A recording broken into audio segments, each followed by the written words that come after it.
کیجیے اور گہرا کیجیے اور گہرا کیجیے۔ اس کا منبع اور سرچشمہ قرآن پڑھیں،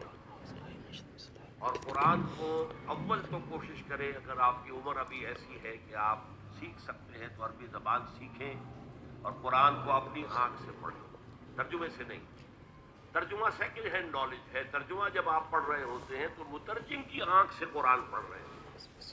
اپنی آنکھ سے نہیں، تو وہ سیکنڈ ہینڈ نالج ہے۔ وہ نالج دے سکتا ہے، انسپائر نہیں کر سکتا، ترجمہ کبھی انسپائر نہیں کرتا۔ تو ایمان جو پیدا ہوتا ہے وہ قرآن کو سمجھ کر پڑھنے سے، اس ایمان کی کمزوری کی وجہ سے ایسا ہو جاتا۔ اچھا یہ بھی ہے کہ بعض طبائع،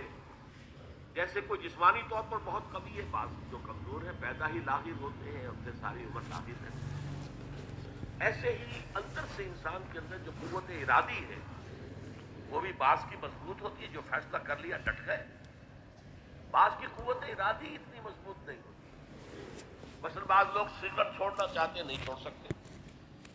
8 مہینے 10 مہینے، پھر اس کے بعد جو ہے وہ دوبارہ عود کر دی،